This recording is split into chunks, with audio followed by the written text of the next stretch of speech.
was in central Tennessee, and General Braxton Bragg wanted a way to essentially protect Chattanooga and also defeat Buell's army. Got a vehicle coming. Cars. They wanted to defeat Buell's army in middle Tennessee, so Bragg and Confederate General Edmund Kirby Smith hatched a plan to essentially attack Buell near Nashville. Kirby Smith was supposed to strike Union troops that were in Cumberland Gap to protect their right flank as they moved westward toward Nashville. But Kirby Smith, once he did that, he had other plans. He ended up getting what some newspaper reporters call Kentucky fever, and ended up barreling up into Kentucky. His troops fought the Battle of Richmond, Kentucky, which is one of the most lopsided Confederate victories of the war. When all this happened, when Bragg realized that Smith was heading into Kentucky on his own, he realized he would have to act, would also have to enter Kentucky. So he did that. He ended up entering the state, besieging a Union garrison at Munfordville, Kentucky, and then he and Kirby Smith ended up capturing Frankfort, which was essentially the only pro-Union state government or state capital to fall into Confederate hands during the war. After that time, as Confederates tried to recruit men to support the Southern cause, a lot of the Confederate army sort of spread out around the state, and a big chunk of those troops that was then under the command of the Bishop General Leonidas Polk ended up in Bardstown, Kentucky, about 40 miles in that direction, just west of Perryville. Well, General Buell, who again it sort of shadowed the Confederates into the state, realized he would have to save Kentucky by defeating Bragg and Kirby Smith. So what he did, he went to Louisville, bolstered his command with thousands and thousands of brand new recruits from the Midwest, and then stormed down to best the Confederates and shove them out of Kentucky. He first sent a diversion of about 20,000 men toward Frankfort to try to make the Confederate armies believe that that was his main focus. He then sent the bulk of his command, organized into 3 corps, each with roughly 20,000 men in each corps, about 58,000 troops, down toward Bardstown to hit the bulk of the Confederate army that was down in that direction, just 40 miles from here. Well, when the Confederates at Bardstown realized that, again, these thousands of Union troops were sort of pressing them, they ended up falling back to Springfield, Kentucky, about 12 miles from here. And then as the Union Army continued to press forward, they then fell back to Perryville and ended up here.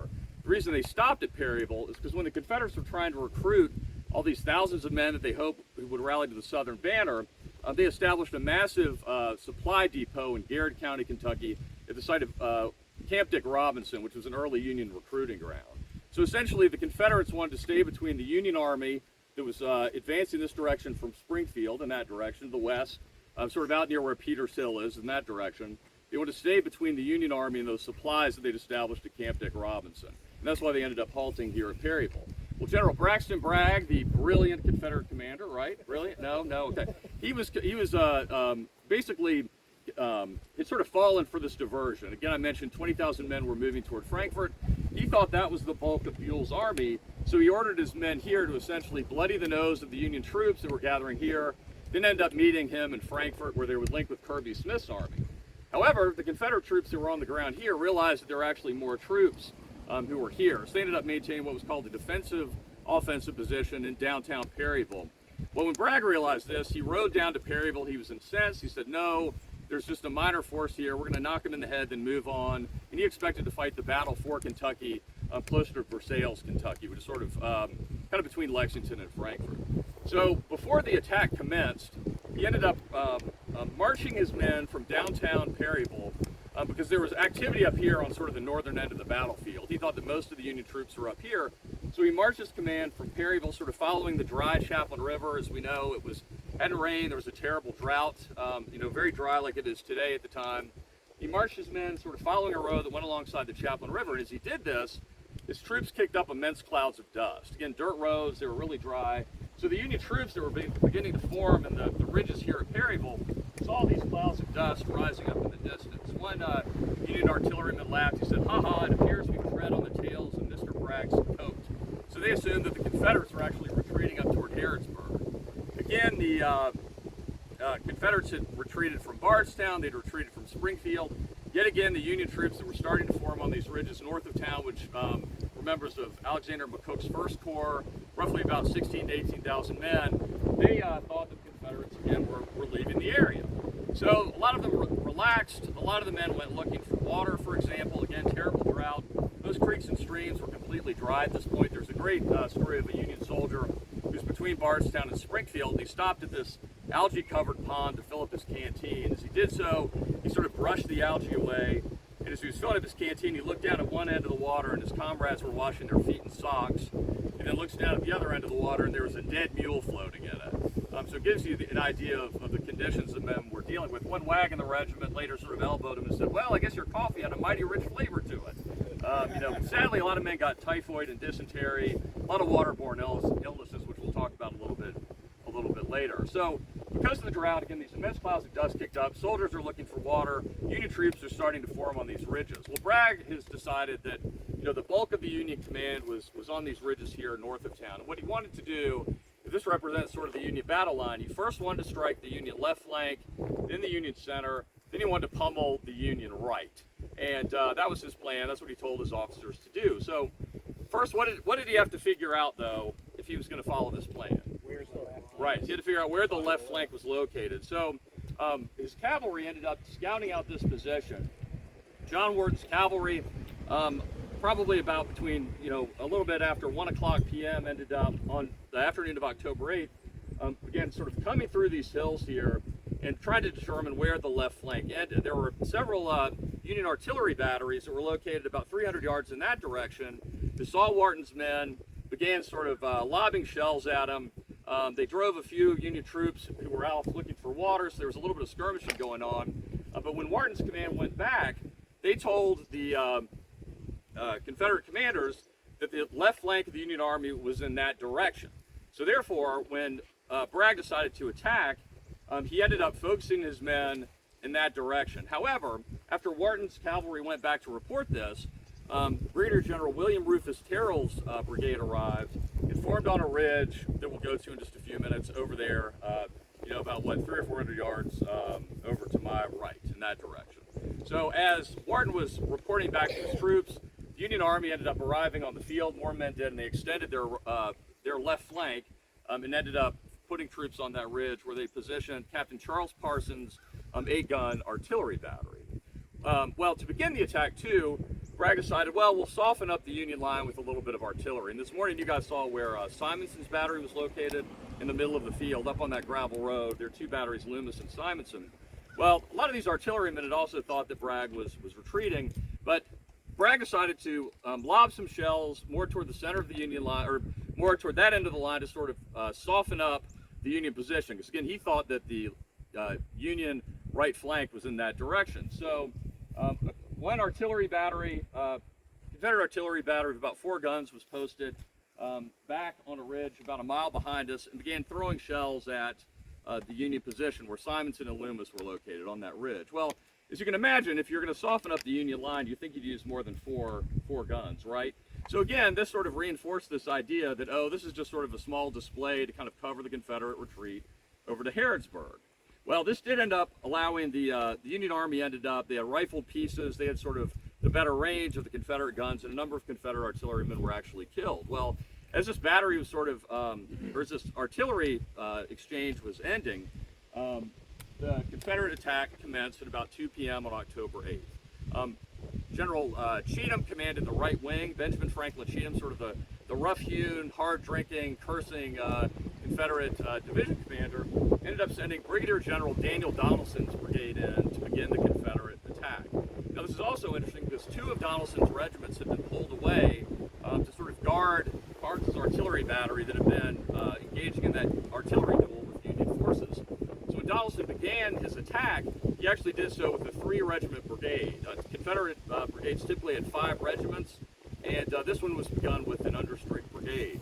So as Donelson's command began coming in our direction, sort of behind us in this whole area, again careening what he thought was more toward the center of the Union line, it turned out that he was actually heading more toward, he thought he was going toward the Union right flank. He was heading more toward the Union center, and as he did so, the guns of Captain Charles Parsons' artillery battery on their right began lobbing shells at them. Simonson's battery on those ridges over there also began firing at Donelson's command. Immediately, Donelson realized that they were heading the wrong direction. The structure of command broke down. There was confusion in the ranks.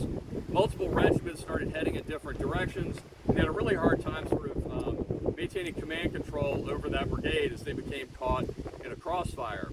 The 16th Tennessee started heading toward Captain Charles Parsons' battery. They were then ordered off toward a different direction, ended up halting for a while, and that regiment ended up getting just crushed in those first few moments of the battle. And Donaldson's the 16th Tennessee ended up losing roughly 60% of their command that day, which is extremely high for a Civil War battle. So they were just completely torn apart. Let me read you a quote as Donaldson's command was sort of moving in here. So Robert Carden of the 16th Tennessee described the action in this area. He said, "I remember we went into the battle close to a small creek.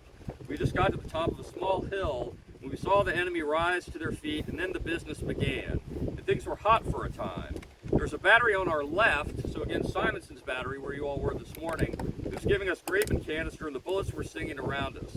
A man was standing just in front of me while I was loading my gun and happened to have my eyes on him just as the canister struck him in the breast, and I saw the white flesh before it bled. He was a dead man." And actually,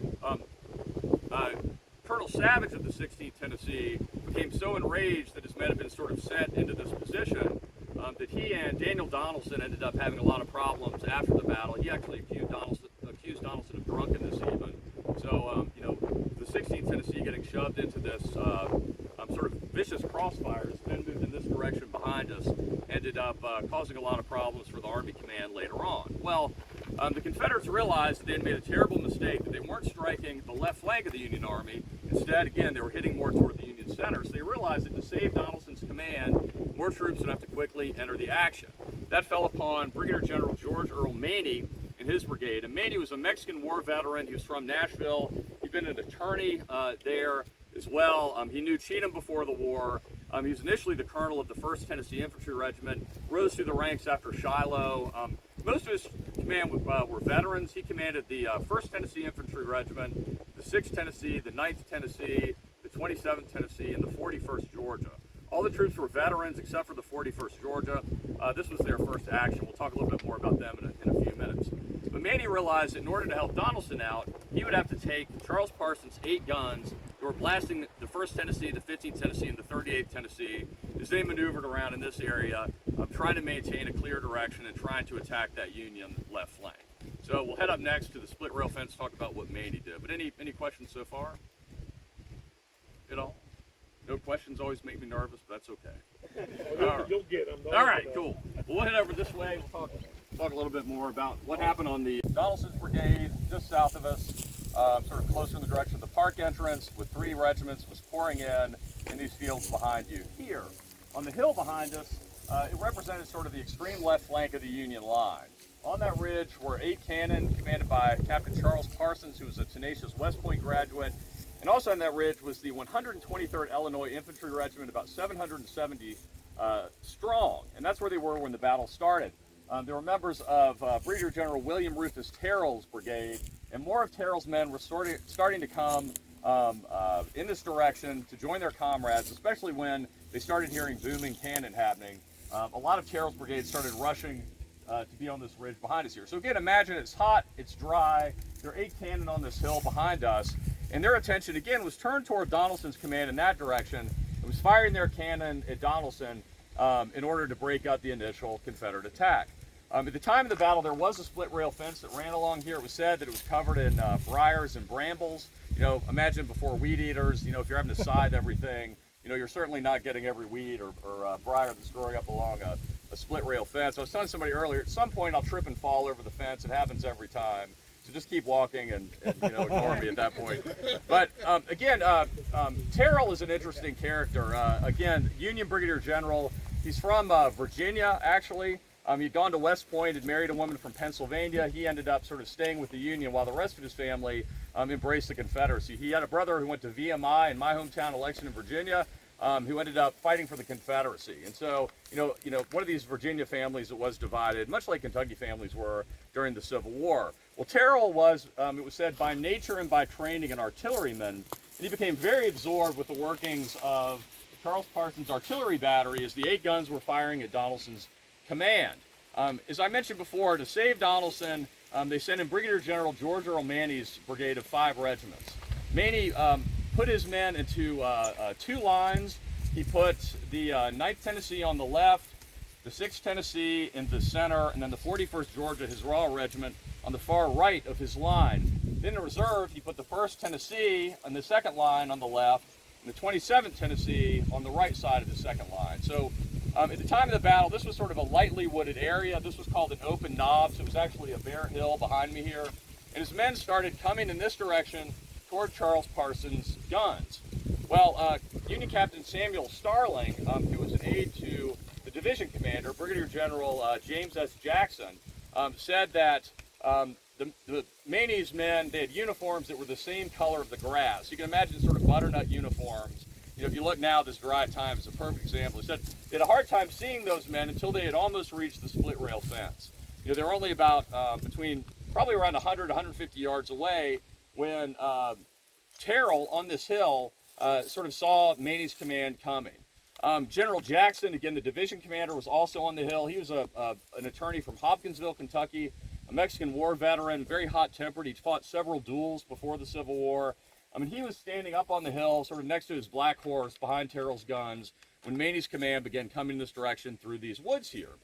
Well, Terrell, it was said, again, obsessed with the cannon, he was an artilleryman, said, for God's sakes, don't let him get the guns. So they started wheeling the cannon around and began blasting artillery at Maney's men. And I'll read you a little quote about one troop said. When they wheeled the guns, Colonel George Porter of the 6th Tennessee, again in the middle of Maney's first line, called it, quote, one of the most deadly and destructive fires that can possibly ever be imagined. Another lieutenant from the 27th Tennessee said, large boughs were torn from the trees themselves shattered as if by lightning, and the ground plowed in deep furrows. So again, once Parsons' guns started hitting into the woods here, it became a fairly tremendous fire of artillery that rained down on Maney's command as they moved toward the split rail fence. Well, despite the artillery fire, they ended up reaching the fence here, and they clambered behind it. Again, he was in two lines along this entire fence here, and it was the 770 strong 123rd Illinois that was up the ridge behind me that was supporting those guns. Well, Terrell, again, somebody said his face was flushed in great agony over the thought of losing his cannons. He ended up making a snap command decision. Now, this was the first time he'd ever commanded infantry. He'd never commanded artillery before, so he told the 770 strong Illinois troops to do a bayonet charge to force the Confederates from behind the fence. So he's sending one regiment, 770 men, against an entire Confederate brigade of roughly 1,700 men. So the 123rd Illinois Infantry, basically a new regiment, fixed bayonets, began charging down this ridge toward the fence, and of course they immediately got torn apart by Maney's musketry fire. Maney's command had sort of instinctively halted at the fence and begun exchanging gunfire with them anyway. So by the time the poor 123rd poured down this ridge, and when we walk up, you'll see how steep it is, we're actually torn apart as the hill and the two lines of Maney's command enabled sort of consecutive battalions to keep up an incessant fire against the poor Illinois troops. And they just withered away and broke and ran completely down the other side of the hill. Well, as the 123rd was charging down here, more of Terrell's infantry arrived on the scene. The 105th Ohio, which was a large regiment, also new troops, they arrived on the backside of the hill, and their commander was trying to keep them organized.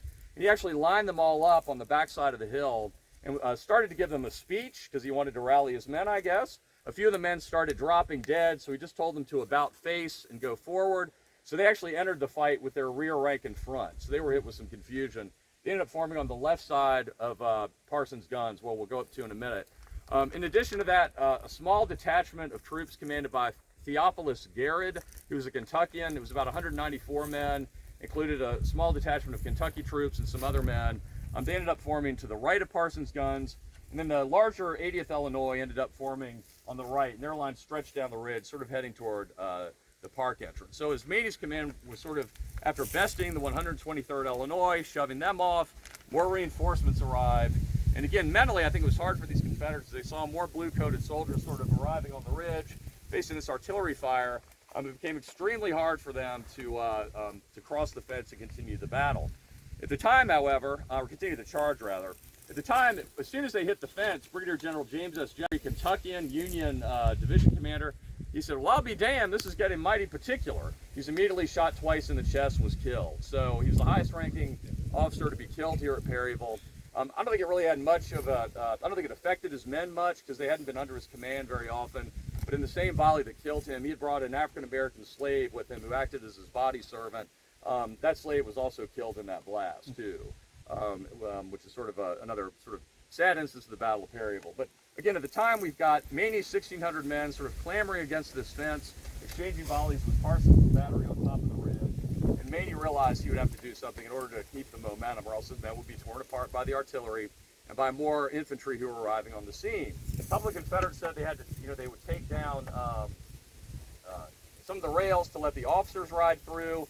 Finally, Maney, who was back with his reserve line, which he got a lot of criticism for later, he sort of urged the men forward. With a yell, they jumped the fence, charged about halfway up the slope, and again became pinned down by the Union attack.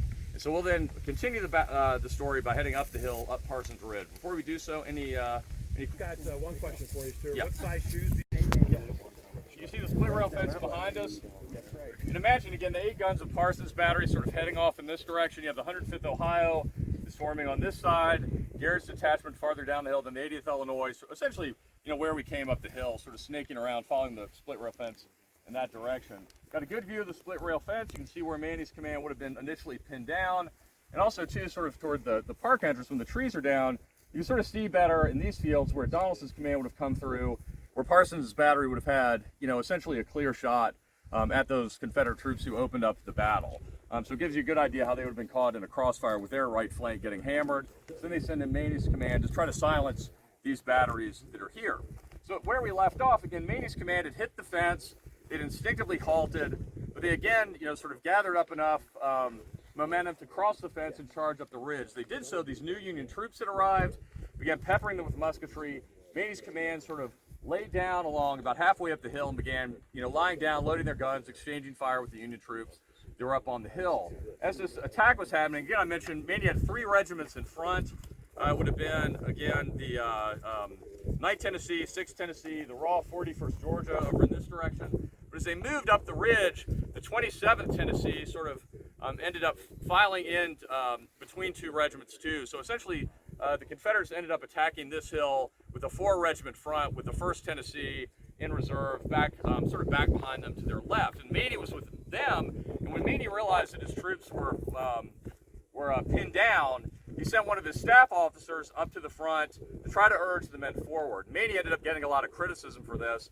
He'd actually been kicked in his head by his horse early in the battle. I think it had a lot to do with that. He claimed in his report that he was basically staying behind in case the men got driven off. He would be in charge of that reserve line to sort of help out. But he sent this officer up to sort of urge the men to charge, and they finally did so. And they ended up rushing up this ridge, exchanging gunfire with the Ohio troops, the Illinois soldiers, and ended up coming up to Parsons' guns. And Charles Parsons, again, who commanded this battery, this tenacious West Point graduate, had to be physically dragged away from his cannon to be saved. And the 8 guns up here fell into Confederate hands. Well, to give you an idea of how severe the fighting was, there's a 16-year-old drummer boy with the 9th Tennessee who was sort of rapping out a cadence on his drum as the troops charged. An artillery shell exploded overhead, ripped the instrument from his shoulders. He ran up here to the top of this hill, picked up the musket of a slain infantryman, and ended up crushing the skull of a Union artilleryman who was working one of the guns. So here at Perryville, even some of the youngest soldiers got into the heaviest fighting. One of the Confederates also sort of passed the body of the slain General Jim Jackson, the Kentuckian who was killed up here. One of them said, "Man, I'll be damned, that's Jim Jackson. They've been friends before the war." Another Confederate cut a few buttons off of his coat as a souvenir. But they ended up taking this ridge. And what they realized when they swept up here, let me read one quote first, though. Where'd this go? Well, I'll get it in a minute. But Maney's troops got pinned down, and again, what Perryville gives you an idea of, when they reached this ridge, the Confederates drove off the infantry support, they captured the guns. They realized that their fighting was not over for the day to capture the left flank of the Union Army, because when they looked in that direction at the next ridge, they saw a brigade commanded by Colonel Starkweather that ended up forming on that location around the wheels of 12 more cannon.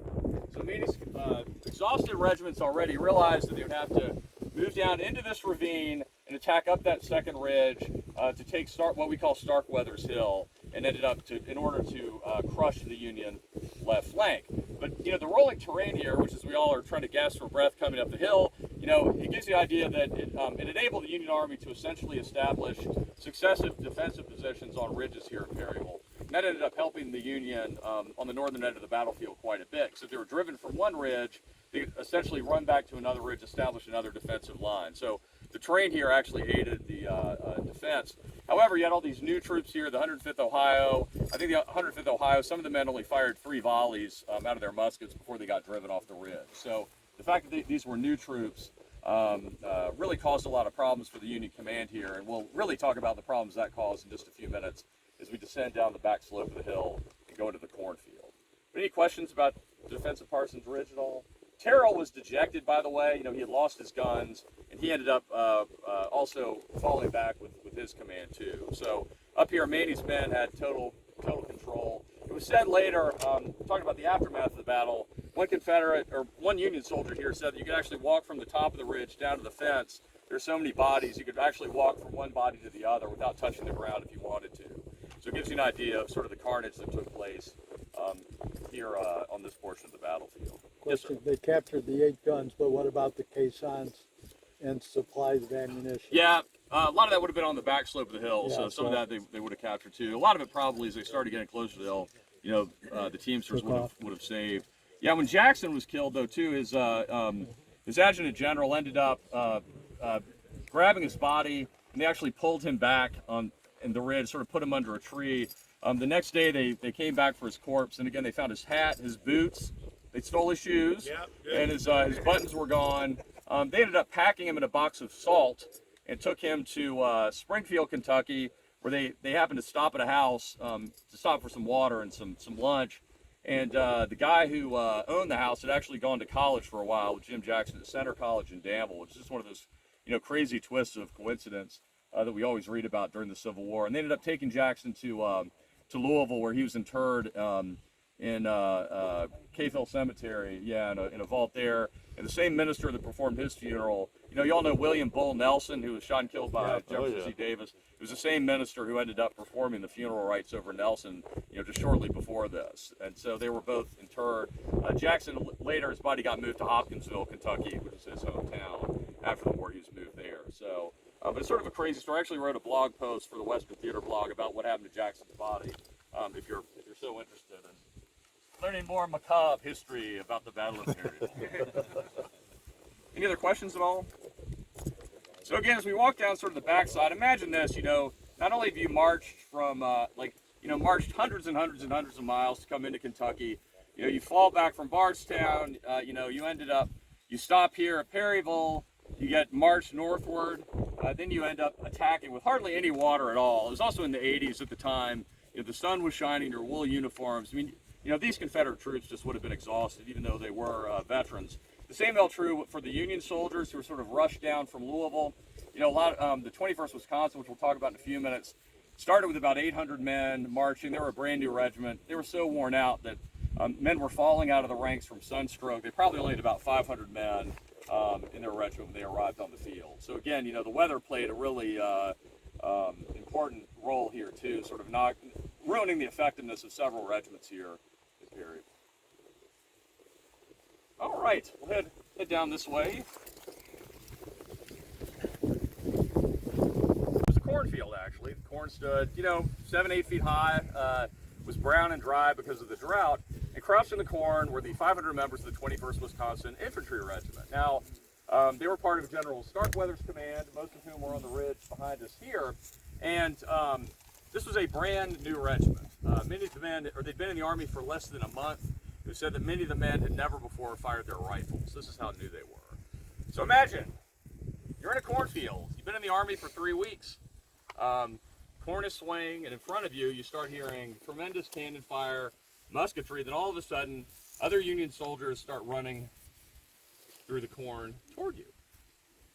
On the ridge behind them was the 1st Wisconsin Infantry Regiment of Starkweather's command, and then crossing the road in these, if you see, look through the trees, that other hill was the 79th Pennsylvania 21st Wisconsin Infantry Regiment. The 121st Ohio was actually behind the hill at that point. And Starkweather had 12 guns. So it's a member of the Wisconsin regiment here, 21st Wisconsin. All of a sudden, as Union troops are pouring through your line, terrified in retreat, shouting the rebels are coming, the 12th cannon behind you start firing over your heads too. So the cacophony of that noise, the terror of men coming at you, just must have been terrifying. Well, dejected General Terrell, the artilleryman who's the brigade commander, again had lost his guns, comes into the cornfield too, and he says, the rebels are coming. What do you think he told these new troops to do? Get my guns. Told them to attack, but how would he tell them to attack? Bayonet charge. Again? Why would tell, again, one lone regiment of new troops to try a bayonet charge against hardened Confederate soldiers? That's what he did. The Wisconsin soldiers said, no thank you, and they stayed put in here. Sadly though, while they're in this cornfield, friendly fire casualties start happening because the Confederate army, they see the Confederate battle flags unfurl over the corn, start pouring down in this direction. The infantry and the artillery on the ridge behind it start firing into the backside of Parsons Ridge. Shells exploded prematurely, bullets hit men. All of a sudden, the Wisconsin troops are getting hit from the front by Confederates, hit from the rear by their own troops. They simply fire one volley and then break and run for the rear. As they do so, they're having to cross two fairly high fences. The border, they're actually higher than they were today. I think they had sort of a stone foundation, and the fence was built up on it. They hit that fence, they're having a hard time climbing over. They're getting shot from the front and the back again. So it's just pretty terrible, terrible circumstances as a result of this friendly fire. One soldier, John Otto of the 21st Wisconsin, said, the men fell like leaves from a tree in the fall. That's how many men were sort of killed in this area here. I think they probably lost between 40 and 50% of their command. So this new regiment was completely battered. Among those who were wounded here was a young man named Christian Weinman. And if you look at this interpretive sign before we head this direction, you can see him. He looks like he's about 15 years old. He's actually over 19. He was shot in the torso, lay out on the battlefield all night. He was eventually taken to Springfield, Kentucky, which is about 12 miles from here. I think he recuperated near a church in a private home. Someone in Springfield wrote a letter to his sweetheart and basically said, I've got Christian in my house. He's gone out of his mind. So probably a deep infection had set in by this point from this gut wound. And he ended up dying on November 10th, 1862, about a month after the battle. So the poor guy, I mean, again, he looks just young, and he's sort of, when I think about sort of the horrors of the Battle of Perryville, I always tend to think of poor Christian Weinman here. There were other Confederate casualties here too, as you can imagine. The 41st Georgia is a great one to talk about here too, because they were on Maney's far right flank. We're off in that direction, sort of pressing toward Starkweather's Hill behind me. They were also a new regiment. Their colonel had done some service in Virginia before the war, or in the early stages of the war. Colonel Charles McDaniel went back to Georgia, recruited the 41st Georgia. He was a former school teacher. He had founded a college in Georgia, and ended up sort of being at the front at Perryville. And as he moved through these fields, sort of behind most of you, he was actually shot through the hips that were crushed, and his left arm was hit. It was said it was basically falling off of his body. That's how severe his arm wound was. He was actually taken to Harrodsburg, Kentucky to recuperate, where most Confederate wounded ended up, about 10 miles in that direction.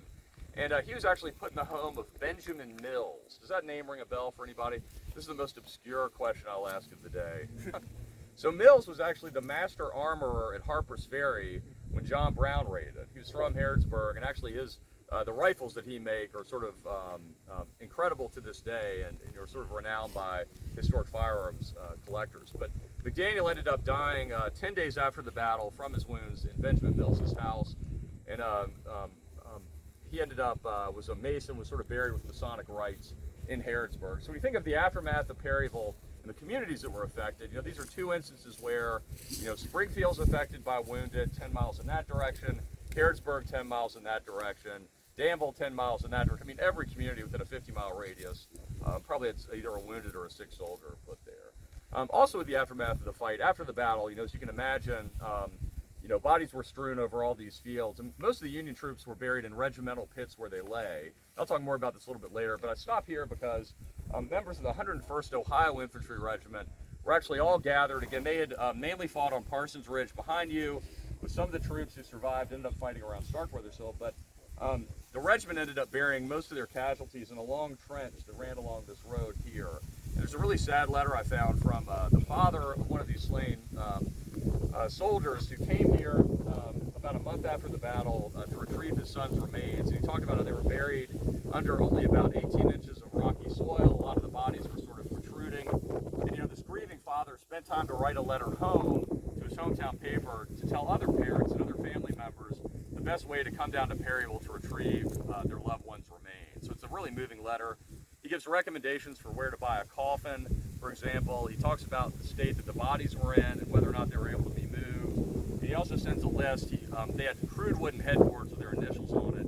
He sort of figured out where the men were buried. And they were sort of buried 2 by 2 in this long trench. So it's a heartbreaking letter. And for me, this is sort of an interesting spot to talk about, the aftermath of the battle, how it affected 3 brand new regiments: 21st Wisconsin, the Union, 41st Georgia on the Confederacy, and then the 405th Ohio, who were buried right behind us here. And their remains were eventually moved to what was then called the Perryville National Cemetery, then moved again to Camp Nelson in Jessamine County, Kentucky.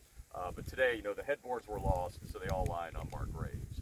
So Maney's command gets to this point, drives the 21st Wisconsin out. At this point, he's got a 4-regiment front with the 1st Tennessee still in reserve.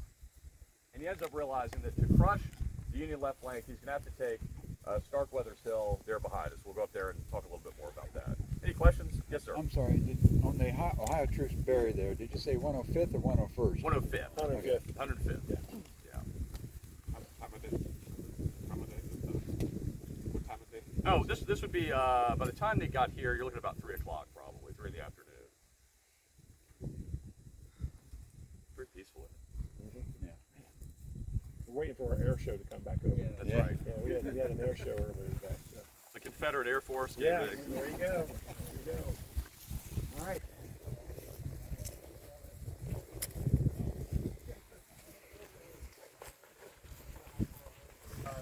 This road here, as you can imagine, they were exhausted. You had his 4-regiment front, on the center map. The 27th Tennessee is the left end of the center right, and the raw 41st Georgia on the right. Donaldson's command, 4th and 5th Tennessee, let me start over on that. By the time the troops were heading down the ridge into the Cornfield, Benjamin Cheatham, the Confederate division commander, sent in A.P. Stuart's brigade, 5 regiments of Tennessee troops, to the left of Maney to essentially take out the 79th Pennsylvania and the 21st Wisconsin, who were in that sort of cleared field you can see through the hill. So they form on Maney's left. So the 4th and 5th Tennessee's, Maney's sort of rushing towards Starkweather's Hill, are on his left. So you have just multiple Confederate regiments forming a line along this road as they're trying to batter John Starkweather's brigade at the top of that ridge there. Again, they were exhausted, and Maney realized that he'd finally have to send in the 1st Tennessee as a way to sort of help turn the tide of battle. He sent them around to the far northern end of the line, and as sort of his exhausted men start attacking the slope in this direction, the 1st Tennessee comes down and attacks from north to south. John Wharton's cavalry also were in some fields in that direction, decided to get in the action. They started charging toward the hill too, but a few shells that dismounted some horses ended up changing their minds, and they did not participate in the attack, as you can imagine. So again, we're going to walk up the ridge, and as you do so, imagine it's pretty steep. Again, it's hot, you're wearing wool uniforms, and most importantly, you're getting shot at. So imagine what it would have been like for these troops. This would have included, the indomitable Sam Watkins of the 1st Tennessee. If you've watched Ken Burns' Civil War series, you're overly familiar with Sam Watkins. But I will quote him in a minute. Yeah, open it.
This hill, 12 Union cannons crammed on this, along with the 1st Wisconsin Infantry Regiment.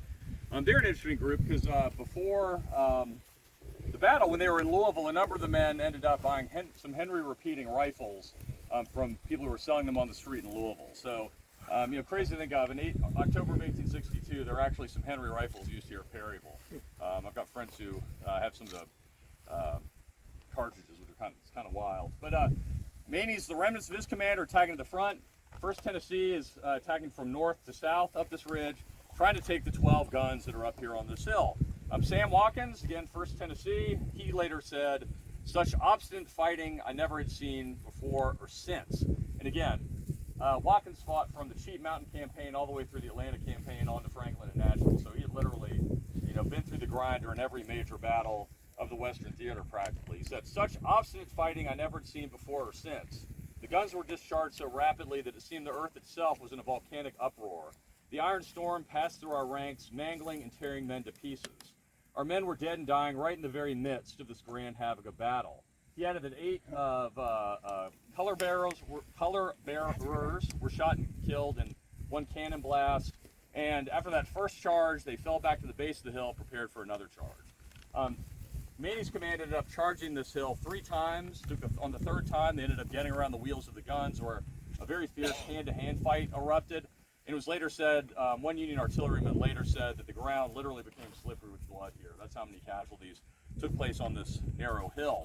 Among the casualties was the Virginia-born Unionist William Rufus Terrell. Again, he'd been driven off Parsons Ridge behind you as his artillery fell into Confederate hands. He had gone back in that direction, dejected, to try to rally his men.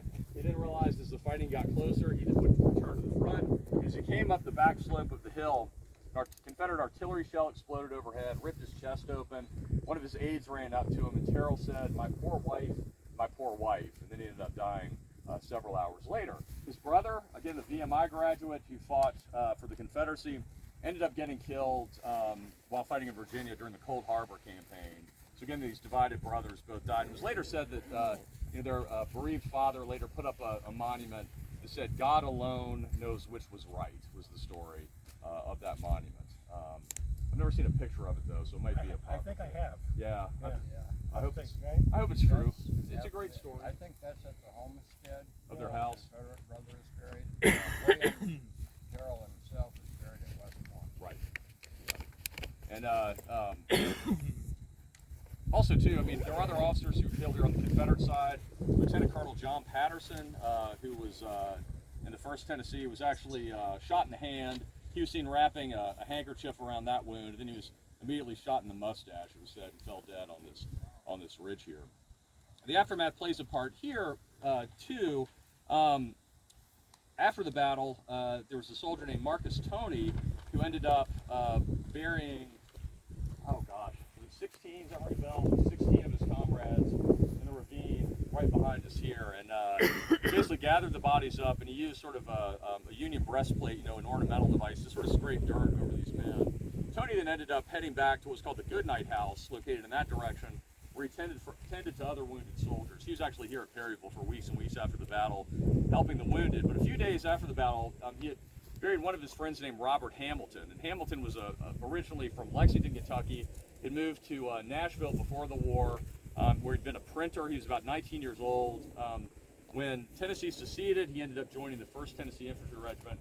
He was killed during one of the charges up this ridge. And Marcus Toney buried him. Marcus Toney buried Hamilton in this long line of soldiers back here. When the family in Lexington got wind that Robert Hamilton had been killed here, his sister-in-law came down here to retrieve the body. It was said that she came here because his brother was a Unionist and wouldn't come and get his brother's body. But she comes down here, and Toney, there were buzzards flying around picking dead bodies. As you mentioned earlier, there were hogs rooting up bodies. And the aftermath here was horrible. I mean, the Confederates lay unburied for days and days after the battle. But Hamilton's sister-in-law came here to retrieve the remains. They brought a wagon over here. Toney showed her where he was buried, and he reached down and he raked the dirt away from Robert's face. And the sister-in-law was just appalled at the decomposition. She said, "Are you sure this is Robert?" And he said, "I'll show you." So he reached down in the dirt, pulled out Robert's hand, and brushed the dirt away from his hands. And it was said that whenever Robert was worried, or whenever he was deep in thought, he would bite his fingernails down to the quick, which she noticed those gnawed down fingernails, she knew that it was the body of her slain brother-in-law. Ended up retrieving his remains, taking him up to the Lexington Cemetery where he was buried. He had a brother who served in the 18th Kentucky Union Army, and now both men lie buried in the same plot. Robert's grave says, Robert W. Hamilton, CSA. His brother says Thomas Hamilton, USA. So, these brothers are now sort of united in the same ground. It's a very moving place to go if you ever get a chance. And to me, it's sort of emblematic of the war in Kentucky, as these families were literally torn asunder as a result of the terrible struggle of the Civil War. So, Perryville has a lot of ties to sort of much broader themes, including kind of, divided Kentucky. And Terrell sort of represents that for Virginia, but, Hamilton for me also represents that for Kentucky too. Any questions on this, Ridge? So, Maney's command finally, on the third time they reach the wheels of the guns, Terrell is killed. They capture this hill, and the Union Army, as they're losing this position, managed to drag 6 guns back to this ridge behind us here where we'll go next. Again, the terrain's helpful to the Union defenders. They establish a successive defensive position on hilltops as they're forced back. And the 1st Wisconsin formed around the wheels of those 6 guns. The 79th Pennsylvania, the 24th Illinois were to their right. The 121st Ohio also pulled up and fought alongside of the 1st Wisconsin on that ridge there, and that's where we'll go. And that's where sort of the end of the fighting on the northern end of the field sort of ground to a halt. How many Union troops were up there? Well, this was mainly, it was the 1st Wisconsin Infantry Regiment. I think they were around 900 strong at that time, I think. I'm a little rusty on that number, so I apologize for it. Typically, most Union regiments had more men than the Confederates at that time. So how far was their front? I mean, how far? Yeah, so they would have been where we're standing across this entire ridge and into the next field. That's where Starkweather's brigade went. So the 79th Pennsylvania and the 24th Illinois, who were fighting on those hills just south of us, that's where they were. And the 4th and 5th Tennessee were sort of fighting those troops. It was a really rough fight for them too. The Confederates were actually using buck and ball rounds. You've heard of those, it's 1 musket ball, 3 buckshot. They were sort of tearing up the 79th Pennsylvania. There was one member of the 5th Tennessee who got hit in the chest. He fell backwards. He sort of looks down, and there was the butt end of a steel ramrod sticking out of his chest. One of the new troops in the 79th Pennsylvania just forgot to extract it and it fired out and hit this guy. And he pulled it out and walked back to a field hospital. He's like, I'm completely done. Great aftermath stories back there too. There was a member of the 79th Pennsylvania who'd been wounded. Gosh, it was the thumb and the arm, and I think the leg. He'd been torn apart by buck and ball rounds. Was lying immobile under a tree, basically, a day or so after, or the night of the battle. And a member of the 41st Georgia actually brought up a full wooden canteen and traded it for the Union soldiers' empty one, and then just walked off, gave the guy water. And the family had that canteen for years and years. Actually stopped by my office back in '96 or so to tell that story, which is crazy. And that poor guy, that soldier ended up having, we would now consider it PTSD. When he died, the family had talked about problems he had. They supposedly found like whiskey bottles hidden all over the house, and he sort of self-medicated for what he experienced here. So I'm a real downer today, aren't I? Yeah. Hard to be upbeat on a battlefield. I thought battlefield's supposed to be cheery. Any other questions at all? Go ahead, Chuck. What are you saying? Right flank of the 79th Pennsylvania is going to go almost to the valley along the rest of this next ridge. 24th Illinois is going to be repeated back to the right along that valley floor. Right. So it's a pretty good size out. I think we see it better up here, probably. You can. Yeah, but so I'm we'll not going that side.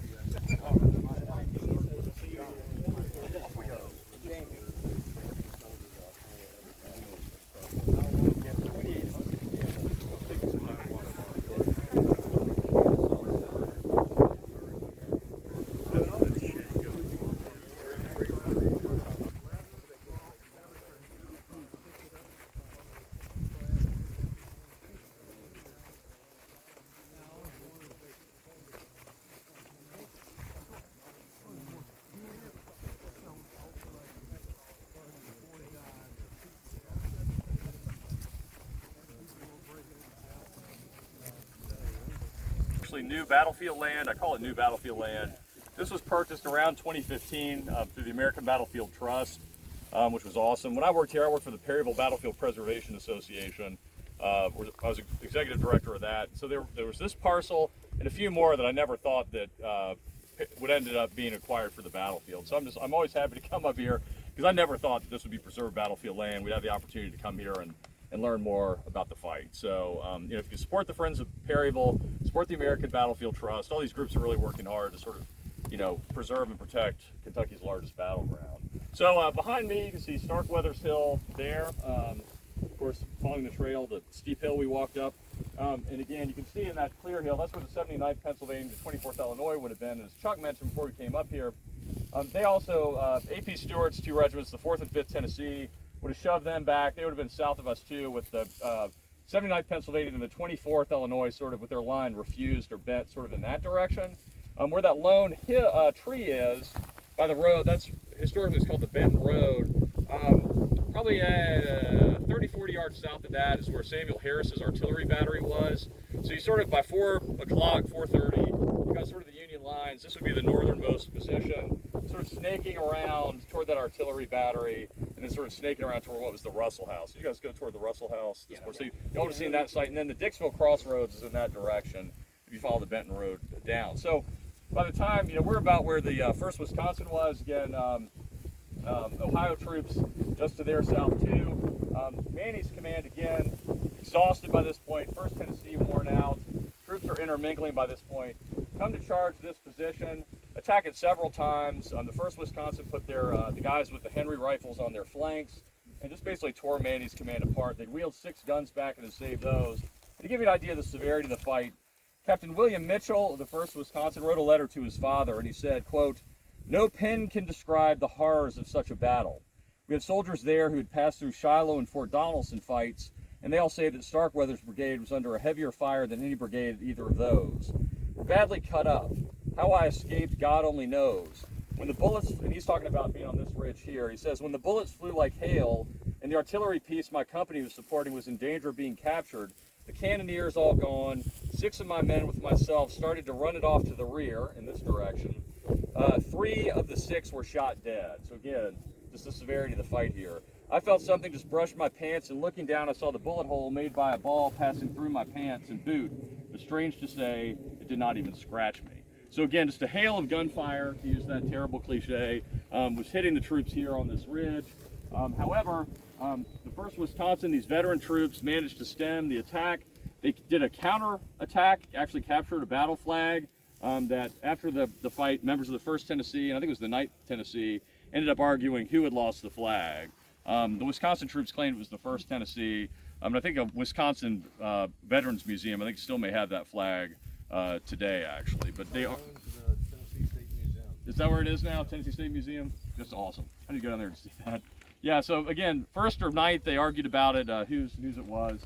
But this has been called sort of the high water mark of the Western Confederacy, because the Union troops here sort of made a stand that sort of ended up saving the Union Army at Perryville in a lot of ways. After they held this position, forced back Maney's command. Well, what happened to Maney's command? First of all, the Stuart's brigade, again, 4th and 5th Tennessee, attacking the 79th Pennsylvania, the 24th Illinois, they ran out of ammunition and fell back.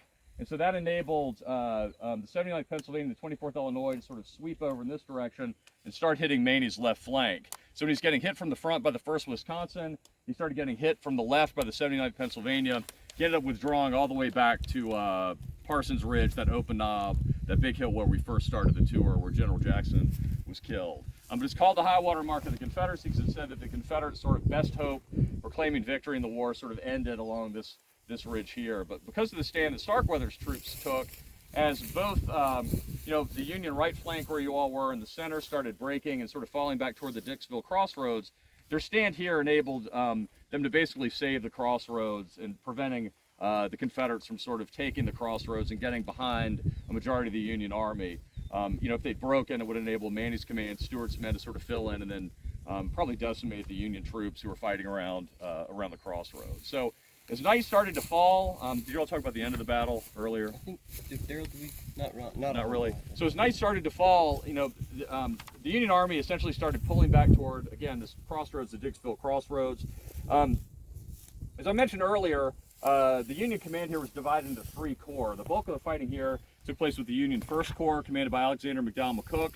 There's another corps west of town and another corps south of town. So you have 40,000 Union troops close to that, who were not engaged in any of the fighting at Perryville. At one point, there was a strange atmospheric phenomenon here called an acoustic shadow, where the rolling terrain here in the wind direction supposedly blocked the sound of battle for most of the Union troops' ears. So they couldn't hear much of the fighting taking place, even though window panes were rattling in Danville 10 miles away, and the Shakers at Pleasant Hill near Harrodsburg could hear the cannons booming. It was said that General Buell, whose headquarters were in sort of a ravine, he only heard a few scattered shots, and he ordered an aide to say, "Tell those men to quit wasting that powder." He didn't realize that Kentucky's largest battle was happening just a few miles away. When word finally reached that the Union Army, the First Corps was pressed here, was falling back, they sent in a couple of brigades to sort of secure the crossroads. The Confederate Bishop General Leonidas Polk, the second in command here, got sort of caught behind enemy lines at one point, sort of lost his nerve, kind of pulled his troops back after that, and then the fighting ended sort of around the Russell House and those crossroads. But fighting there was severe too. The 22nd Indiana Infantry that got sort of fooled in a bluff by the Confederates ended up losing close to 70% of their command. Maney's men, however, his regiments, most of them lost between 40 and 50% of their command, just torn apart here at Perryville. The men he faced, the Union brigades that he faced, suffered between probably 25 to 30% loss, from a brigade total.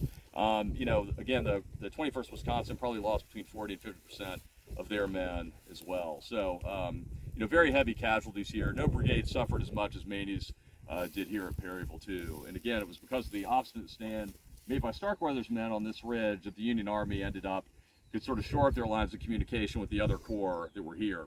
When the Confederates Bragg finally realized that he'd been fooled by this diversion, he was not facing a minor force here at Perryville. He ended up pulling his troops back the night of the battle, going to Harrodsburg, Kentucky, about 10 miles from here in that direction, leaving most of their dead and wounded on the field here. They took as many walking wounded as they could to Harrodsburg. Harrodsburg at the time had a population of about 1,700, and there were about 1,700 wounded Confederates who were left in town there too. So imagine the population of town literally doubling as a result of the Battle of Perryville, the small town. The Confederate dead lay on the field for days and days after the battle. One Union soldier said, "It is not our business to kill and then bury traitors." It was said that they were mad that the Confederates had rifled through dead Union bodies and stolen things from them that night, so they refused to bury them. The Union dead, as I mentioned, were buried in regimental plots where they fell. The 38th Indiana, for example, was buried in the Cornfield where they had fallen. 105th Ohio, again, by the historic Benton Road. Finally, Henry P. Bottom, a number of his field hands ended up burying most of the dead. The Union Army also impressed slaves to bury dead here and impressed Southern sympathizers to bury the dead Confederates. And most of them were put in two large pits that's now where that enclosure is, right across from the museum. And so that's where most of the Confederates are buried. But again, the 16 or so, now 15 probably, of the 1st Tennessee who were buried in that ravine, they probably weren't moved. And so are they still buried down there? We just don't know, And so when I headed up preservation efforts here, I always sort of look at this, we're not only preserving a battlefield, we're essentially preserving a military cemetery too. Because there's stories of metal detectors in the 80s who actually found, bones and things like that. So, again, I look at it as protecting this sort of mass cemetery. Bragg and Kirby Smith, as Corinth, Mississippi fell and Union troops started inching toward Chattanooga, decided to leave Kentucky. They were also angry because John Hunt Morgan, when he had raided Kentucky in the summer of 1862, he had said, "Look, if you can hold Kentucky, tens of thousands of Kentuckians would rally to your banner." However, they only got about 2,500 recruits, the Confederates did in the state, and about half of those deserted before the Confederate Army got back to Tennessee. Perryville was the largest battle in Kentucky. I would argue one of the most significant, along with Mill Springs, and we're fortunate now that a lot of the land is preserved. I'm going to sort of close the tour with one story involving a member of Maney's brigade, James I. Hall, who's a school teacher. Anyone from Tennessee can correct my pronunciation. Is it Hardeman County?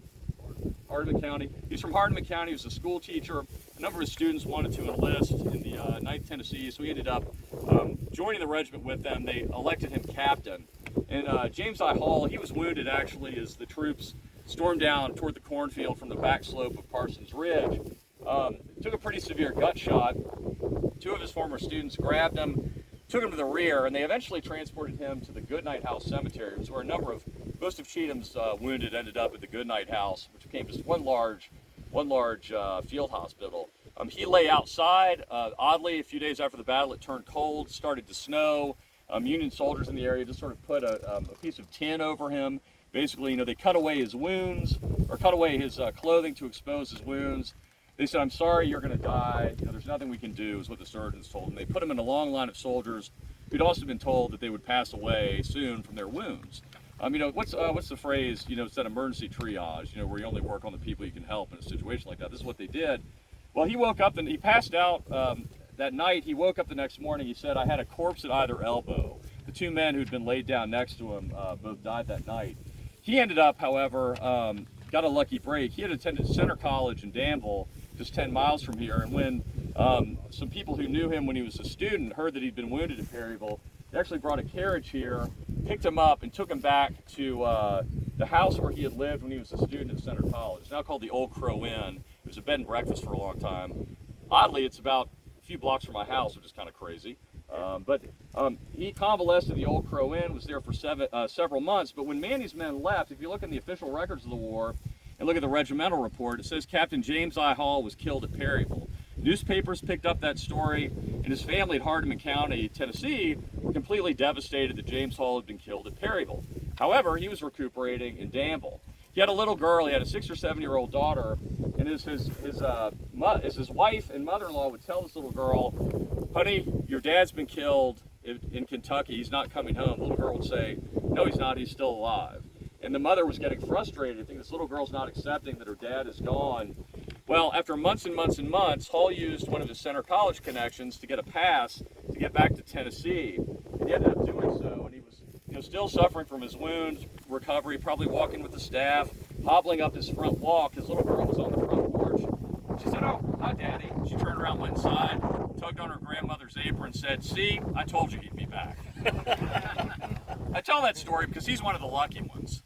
It's a nice uplifting thing to talk about. But again, there were, literally hundreds and hundreds of other Confederates and Union soldiers who fought here who never made it home. This includes a lot of unidentified soldiers. There's another member of Maney's brigade. After the battle, they found one soldier. It was literally a pile of clothing, blood, and bones, they said, because he was hit with a direct shot from an artillery round. There were 4 other soldiers in the 1st Tennessee who were hit by a solid shot. The top of the head was scooped off of the 1st. The entire head was taken off the 2nd. The 3rd was hit straight through the chest. The last guy was cut in half. Their remains never made it home either, and a lot are now buried in, unmarked graves. And this is what happened to the fate of dozens and dozens and dozens of families whose, husbands and brothers and sons endured Kentucky's largest battleground. And as late as 1900, there were postings in Confederate Veteran magazine from a woman who said, "My brother went into the battle with, George Earl Maney's brigade, the 6th Tennessee, and never returned." From that moment on, she never knew what happened. And so, families went on for decades wondering what happened to their loved ones. And so again, I see the preservation of this battle as a monument and a memorial to the soldiers who served here and for all those who never made it home. So, greatly appreciate you guys' interest, and thanks for being here today, and, safe travels and enjoy the rest of the day. So, any final questions or anything? One thing to add, you mentioned Yeah. the guy, one fellow had the Right. top of his head taken off, the other his whole face was Right. gone, the other was whole through his chest. I recall that particular article. Yep. It was written in the one thing they said they identified him as the 1st Tennessee. They only knew that because of their haversacks or their knapsacks, and their gear had 1st Tennessee on it. But secondly, the one thing that the artilleryman that was walking around with them, all he had to say was when they observed that was "magnificent shot." Yeah. It was Cyrus Loomis, who commanded the battery over there. He said, "What a magnificent shot." That was little gallows humor, Any other questions at all? Stuart, thank you so very much. No, thank you all. Yeah, Appreciate being thank here. you.